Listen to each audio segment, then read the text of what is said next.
On Monday morning, President Donald Trump confronted a convergence of domestic upheaval and market instability, unleashing an unprecedented critique of Federal Reserve Chairman Jerome Powell and triggering widespread concern among investors. The day's developments unfolded rapidly as the president's social media missives coincided with alarmingly steep declines across major equity indices. Financial commentators, government insiders, and international observers alike took note of the dual spectacle. A head of state publicly assailing an independent central banker, even as the nation's economic barometers turned sharply downward. By midday, markets had registered pronounced losses, with the Dow Jones Industrial Average falling 2.3%, the S&P 500 retreating 2.43%, and the Nasdaq Composite dropping 2.78%. These figures represented a continuation of selling pressure that had engulfed trading floors since the opening bell.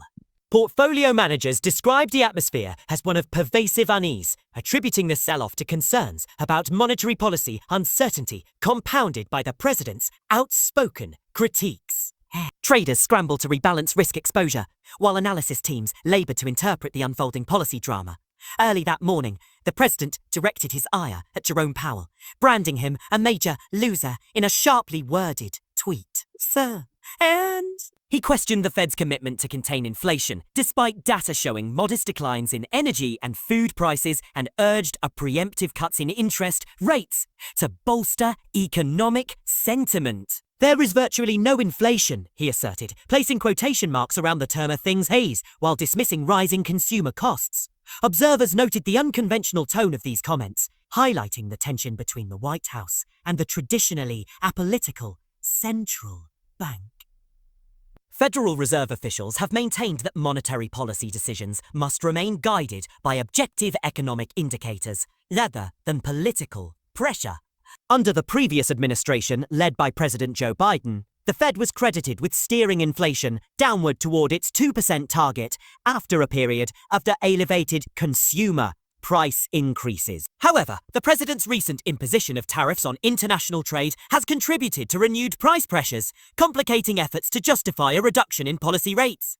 Consequently, projections for multiple rate cuts this year have been tempered in light of rising import costs.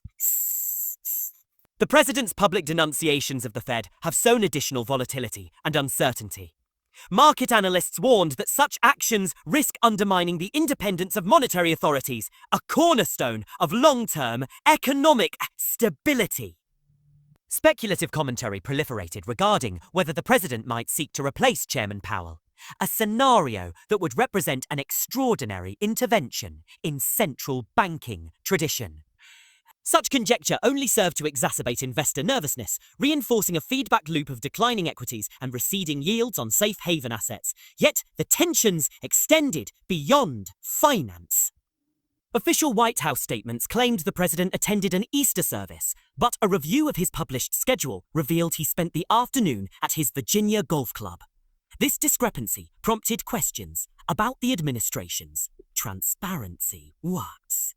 Press briefings delivered by senior spokespeople sought to downplay the significance of the conflicting accounts, attributing them to minor scheduling errors. But critics argue that the inconsistency reflected a broader pattern of misinformation.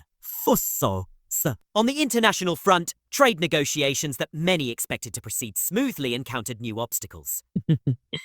Prime Minister Ashiba of Japan reportedly declined to accelerate discussions on tariff realignments, emphasizing that Tokyo would not concede unilaterally to US demands and had no intentions of terminating the 2019 bilateral agreement.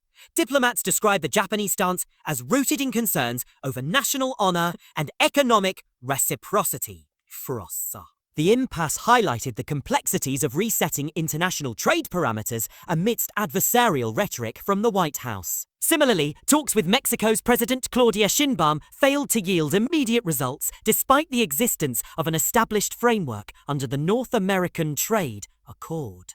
Although economic advisers had characterized a fresh agreement with Mexico as a low-hanging fruit, negotiations stalled, underscoring the challenges of renegotiating terms amid political posturing.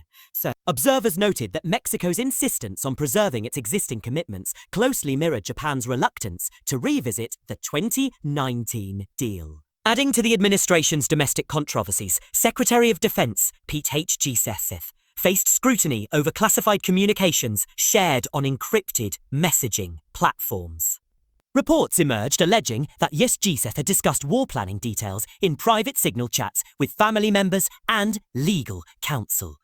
Following these revelations, Hegseth addressed press inquiries, describing the stories as anonymous smears from a disgruntled former employer and defending his record as a champion for the professional warfighter. The Pentagon's leadership turnover, with senior officials either resigning or dismissed, further fueled debate about the department's internal stability. White House communications continued to draw criticism through the prominent role of Caroline Leavitt, dubbed the Pink Dress Lady, by international media for her televised advocacy in North Korea. As markets slumped, Leavitt delivered rapid succession rebuttals on behalf of the administration, countering reports of economic deterioration with pointed assertions. Her appearances prompted commentary on the use of orchestrated messaging to shape public perception of policy failures, raising questions about the balance between informational briefing and propagandistic tactics. The administration also conceded errors in its handling of an immigration enforcement case involving migrant Abrago Garcia from Maryland. Initially deported to a detention facility in El Salvador, Garcia's removal was later acknowledged as unlawful due to a standing withholding order issued in 2019, valid under the first Trump administration. DOJ filings in multiple court submissions admitted the mistake, yet senior officials continued to justify the deportation as consistent with the president's vow to expel individuals linked to violent gangs. The Supreme Court's unanimous ruling underscored legal missteps in the process, prompting calls for procedural safeguards. International reactions surged following the death of Pope Francis at age 88. US Senator J.D. Vance reportedly sought a private audience with the pontiff shortly before the announcement, although Vatican sources denied the meeting. Global leaders responded with statements of mourning. President Zelensky lamented a shepherd whose dedication to service inspired millions, while former President Joe Biden praised the late pontiff's advocacy for the vulnerable, his commitment to interfaith dialogue, and his calls for climate action. These tributes contrasted starkly with the domestic turmoil dominating Washington headlines. Further compounding the administration's legal entanglements was a controversial correspondence addressed to Harvard University. The letter, intended to critique the institution's admissions process and alleged ideological bias, was later retracted and attributed to an administrative error. Nevertheless, the government threatened to revoke the university's tax-exempt status and withhold up to $2.02 billion in federal funding. University officials condemned the measures as retaliatory, amplifying concerns about executive overreach in academic governance. Collectively, Monday's episodes painted a portrait of an administration grappling with economic headwinds, diplomatic friction, and procedural controversies. From the precipitous declines on Wall Street to clashes over central bank independence, from stalled trade dialogues to contested deportation protocols, the convergence of events underscored the precarious balance between political authority and institutional integrity. As policymakers and stakeholders assess the unfolding repercussions, questions persist regarding the administration's capacity to navigate complex governance challenges without eroding the structures that underpin domestic and international stability. Looking ahead, market participants are girding for the Federal Reserve's upcoming policy meeting, where Chairman Powell will face intense scrutiny from both legislators and investors. Scheduled testimony before the Senate Banking Committee will offer a rare public forum to address questions about rate cut prospects and central bank independence.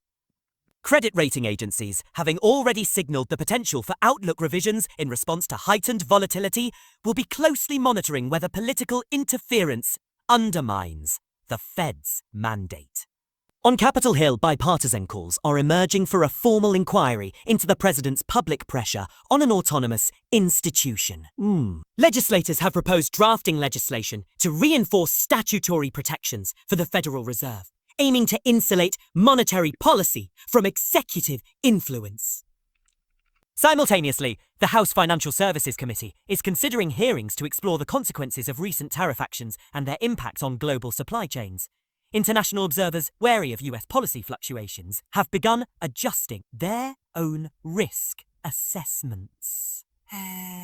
Sovereign wealth funds and central banks in Europe and Asia are rebalancing portfolios to hedge against potential spillover effects. Tokyo and Mexico City, having resisted abrupt renegotiation demands, now emphasize the importance of predictable trade frameworks for long-term investment planning. Investment planning. As the nation approaches a critical juncture, marked by forthcoming election cycles, complex diplomatic negotiations, and fragile economic indicators, the integrity of established institutions will be tested. Whether the United States can restore confidence in its governing processes without sacrificing independence or credibility remains an open question. Policymakers, investors, and foreign partners alike will be watching closely for signs that the delicate balance between political leadership and institutional autonomy can endure.